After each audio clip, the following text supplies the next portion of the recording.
आज की इस वीडियो में मैं आपके साथ हैरान कुन स्टोरी शेयर करूंगा जो हर शख्स के अंदर चल रही होती है, लेकिन बहुत कम लोग इससे वाकिफ होते हैं। और इस स्टोरी में आप ये बात भी समझ जाएंगे कि फैटी लीवर क्या होता है, बाइल क्या होता है और इसकी क्यों ज़रूरत होती है। तो सबसे पहले समझिए फैटी लीवर क्या होता है। लीवर जो कि बॉडी का सेकंड लार्ज ऑर्गन है, इसमें कुछ अमाउंट ऑफ फैट भी होती है। जब फैट नॉर्मल लेवल से बढ़ जाए या बहुत ज़्यादा फैट लीवर में बिल्डअप हो जाए तो इसे फैटी लीवर कहते हैं। इसका दूसरा नाम हिपैटिक स्टीरोसिस भी है। इसकी वजूहात में ओबेसिटी, बहुत ज़्यादा अल्कोहल का इस्तेमाल, इंसुलिन रेजिस्टेंस और कुछ मेडिकेशन शामिल है। अब बाइल किस बला का नाम है, ये कहाँ पर बनता है और कहाँ पर स्टोर होता है और उसकी इतनी अहमियत क्यों है, अब इस पर बात करते हैं। बाइल एक ऐसा फ्लूइड है जो ग्रीनिश येलो कलर का होता है। ये लीवर यानी जिगर के सेल्स हिपैटोसाइट्स में बनता है। हिपैटोसाइट्स बाइल के कंपोनेंट्स यानी bile acids, cholesterol, bilirubin, phospholipids को बनाते हैं। जब बाइल बन जाता है तो ये कॉमन बाइल डक्ट के रास्ते गॉल ब्लैडर यानी पित्ते में जाकर स्टोर हो जाता है। अब अगला सवाल ये पैदा होता है कि इसकी ज़रूरत कब होती है। जब बॉडी में फैट या चर्बी ज़्यादा हो जाती है, यानी अगर फैट लीवर में ज़्यादा स्टोर हो जाए या फिर हमारे खुराक में फैट कंटेंट ज़्यादा हो तो बाइल फैट्स की इमल्सिफिकेशन करवाता है। फैट्स की डाइजेशन और खून में एब्जॉर्प्शन के लिए बाइल ज़रूरी होता है। अब इस चीज़ को प्रैक्टिकली समझिए। लेट्स सपोज कि ये फैट है। आप पकोड़े, समोसे या फ्राइड चीज़ें खा रहे हैं तो ये हमारे डाइजेस्टिव सिस्टम में जाते हैं। वहाँ पर ये आसानी से डाइजेस्ट यानी हजम नहीं हो सकते। जैसे ये फैट हमारे सिस्टम में पहुंचा तो गॉल ब्लैडर एक्टिव होता है और इससे गॉल ब्लैडर की कॉन्ट्रैक्शन यानी उसमें सुखड़ाव पैदा होता है।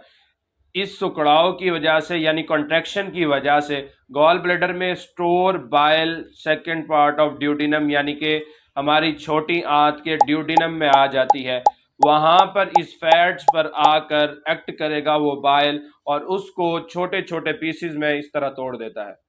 जब ये छोटे छोटे पीसेस बन जाते हैं तो इस अमल को इमल्सिफिकेशन कहते हैं।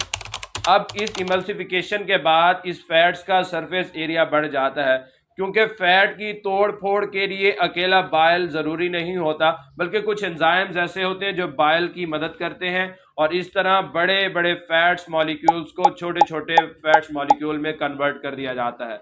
और सरफेस एरिया बढ़ने की वजह से एंजाइम्स के लिए रास्ता आसान हो जाता है और वो इजीली यानी आसानी से इस पर यानी फैट्स के छोटे छोटे मॉलिक्यूल्स पर एक्ट करते हैं और मजीद इनकी ब्रेक डाउन यानी तोड़ फोड़ करते हैं और इस तरह ये फैट्स यहाँ से ब्लड में एब्जॉर्ब हो जाता है या फिर इसको एनर्जी हासिल करने के लिए इस्तेमाल कर लिया जाता है।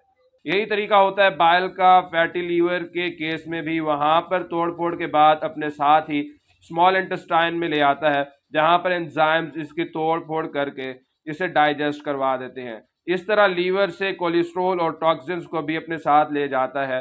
कोलेस्ट्रॉल का लेवल लीवर में कम होता है जो जिगर की सेहत के लिए ज़रूरी होता है। इससे फैटी लीवर कम होता है। अब इस वीडियो के मैं समराइज करता हूं कि अपनी सेहत का ख्याल रखें, बैलेंस डाइट लें, यानी कि ना ज़्यादा खाएं ना कम खाएं, बल्कि हर चीज़ खाएं लेकिन एक हद तक। और अगर अल्कोहल का इस्तेमाल करते हैं खुदा ना खास्ता तो फिर उसे छोड़ दें, अदरवाइज इससे आने वाले नतायज का आज नहीं तो कल ज़रूर सामना करना पड़ेगा। तो इसीलिए सबसे पहला इलाज हमेशा एहतियात होता है। आज के लिए इतना ही। चैनल पर आने का बहुत शुक्रिया। आपसे मुलाकात होती है अगली और अमेजिंग वीडियो में। अपना और अपनों का ख्याल रखिए। टिल नेक्स्ट वीडियो, अल्लाह हाफिज़।